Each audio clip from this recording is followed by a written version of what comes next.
Well, it looks like I'm back again. So I think, is it working? What are you doing, Cat? What's going on? You see something? Is there a mouse there? I got the heater on it. It's cold. I keep the heat in this place about 5 above. Well, 10. But when it's really cold, it gets down to 5. And so that's that. So we were talking about this, how I ought to go to ground zero, and how I was adopted by the Crees and Dan Supernault, who was the head shaman, and they claim I was a shaman. Dan, are you still here? Are you still here? Okay, thank you. So Dan, was I adopted by the Great Spirit to be on this journey? Is this what you wanted me to do, is what I'm doing now? Why am I able? Now you guys tell me. Why am I able to talk to every person that every seer would love to talk to? Why am I able to do this? Is that because I'm doing a healing job? I'm not just in for the, what do you call, likes? Is that why? Is that because I'm trying to heal people that have been abused in heaven like me? Is that why why did I choose a journey to live with a person who was just like Donald Trump, a narcissistic, materialistic asshole, excuse my expression, who was just part of the mafia and was a creep? Why did I choose this journey? It's so I could be abused, so I could help other abused kids?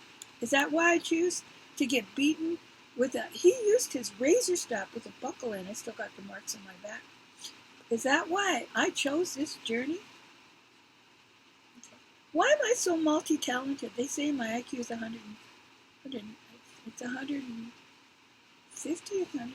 Dr. Parkinson did it. I'm also have a photographic mind, and I see things in 3Ds and colors. And out of curiosity, is my brother Jimmy here?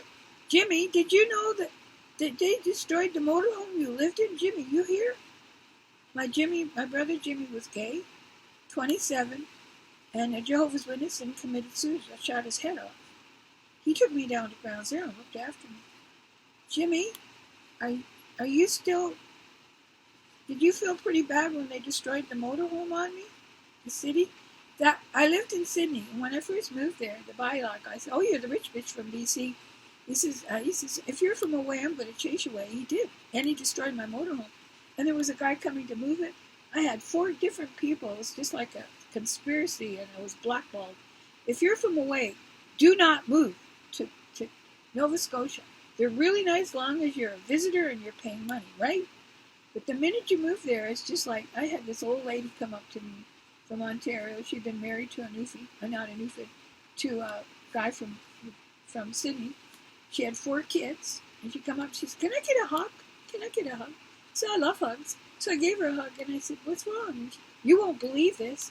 I've been here all my life. I had kids and grandkids, and now that my husband's dead, nobody will talk to me. It's just like they're blackballing me." I said, "Join the club." And they tore my house down in Glace Bay because they could. And the other houses were closer to the ocean than me. And I said, "You can't do that." And he says, "Yes, I can." And he just winked at me. And they stole my I had a trailer, I had hot tubs, and I had shit. I had all kinds of windows and stuff. And they just persecuted me for 20 years. Went after my motel, everything. Didn't they persecute me? Is God going to avenge me? Is God going to avenge me about the motorhome they destroyed with my stuff in it? We figured out, with all the stuff that was in there in the motor, and it had brand new tires, $300 a tire, and the motor was worth $10,000 and stuff like that. We figured there's $50,000. Is that about $50,000 worth of stuff, you see? Yes. I'm going to sue them. I'm going to go. If there's a lawyer out there, please help me. I want to sue the city of Sydney for abuse of power, because I'm from away. That's abuse. And they're chasing. They want the black kids who are going to school. They're good to them because they're making money. As long as when I was visiting them, they spoiled me rotten. The minute I became an interloper, and I'm from away, and if you're Canadian from away, you're really screwed. And my girlfriend warned me about that. And her mother warned her about that because she was in the army. They did the same thing to her. And I met so many other women and other businesses that Sydney has done that too. In Nova Scotia, at Cape Breton, they do not like outsiders. And in the Maritimes, it seems to be a pattern. I hear the same thing here in Newfoundland. I've been ostracized and I've just moved here. I miss Calgary, they're friendly. I miss Ontario, they're friendly. I miss BC and Saskatchewan. I miss the West because they're friendly. They don't care. Here, it's a whole different world. It's like me against the world. And as long as they'll help you, as long as you're temporary, it's temporary. Because they got to look good on the outside. It's like churchgoers, you know. Isn't that the way it is? Churchgoers got to be nice to the new tenants, so they'll keep coming back and giving money, right? So anyway, I'm going to finish this meeting. I'm kind of burned out. So Dan Supernaut, you're here.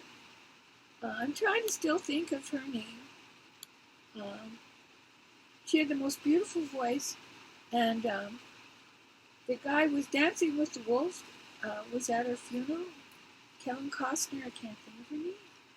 But I'll think of it. I'll talk to her in another meeting. We'll talk to her. Because she died from drugs. I have a high feeling that she was sexually abused too. So we'll get her in the meeting. You guys you can help me remember her name, right?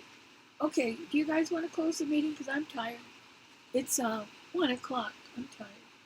So God grant me the serenity to accept the things I cannot change, the courage to change the things I can, and the wisdom to know the difference. Keep coming back. It works when you work it. Thank you guys for being in the meeting.